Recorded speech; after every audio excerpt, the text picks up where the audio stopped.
makes the human body theological? This is where we have to begin. What is this expression anyway, theology of the body, and what does it mean? Theology, of course, means what? Study of God.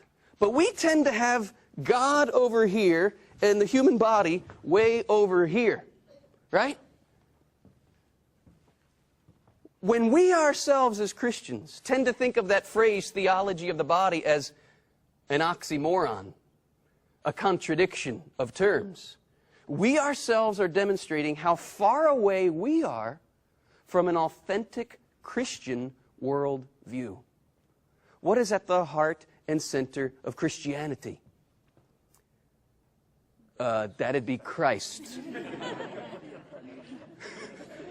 And Christ is the Word made flesh. Theology of the body. Incarnation is what we are talking about here.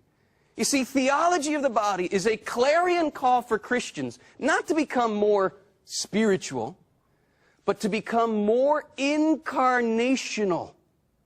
Christian spirituality is always lived in and through the body. See, our bodies are actually sacramental. Our bodies reveal a great spiritual mystery. Turn the page with me. We tend to think of the human being as a kind of spirit that is trapped in the body. Wrong answer, wrong answer. This is actually heresy, folks. We are not spirits trapped in our bodies. 2a. The human being is a person in the unity of his body and his spirit. The body can never be reduced to mere matter. It's not just something physical.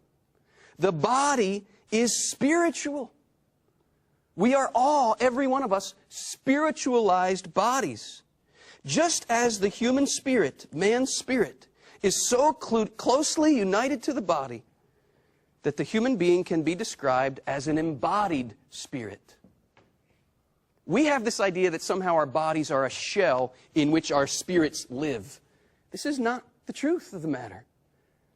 Our bodies and our souls are so closely united that only death can separate them. 2c. I call this the Ode to the Flesh from the Catechism of the Catholic Church. We have this idea somehow that Christianity is opposed to the body.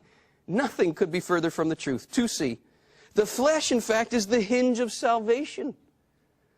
We believe in God who is creator of the flesh. We believe in the Word made flesh in order to redeem the flesh. We believe in the resurrection of the flesh, the fulfillment of both the creation and the redemption of the flesh. Flesh, flesh, flesh, flesh, flesh, flesh, flesh. We must get in touch with our flesh. And when St. Paul says we are called to live by the Spirit and not by the flesh, he is not saying spirit good, body bad. He couldn't possibly be saying that because that's a heresy, and the Scripture cannot possibly teach heresy. What Paul is saying is rather open your body to the indwelling of the Spirit so that what you do with your body will glorify God. That's what Paul himself says. What we are unfolding here in this close unity of body and soul is that the body is a kind of sacrament. And I say sacrament here with a small s to make a distinction. It's not one of the 7 sacraments, although Christ's body given for us in the Eucharist is. But our bodies are sacraments in this sense. They make visible what is invisible. And that is what Christianity is all about. God is invisible. We cannot see Him, right? But Christianity claims that the invisible God has made Himself visible. How? Look at quote 2d. In the body of Jesus, we see our God made visible, and so we are caught up in love of the God we cannot see. That is stunning.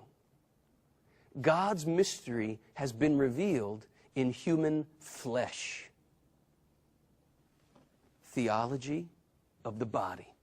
If we tend to have God over here and the body over here, through Jesus Christ, these two realities come beautifully together.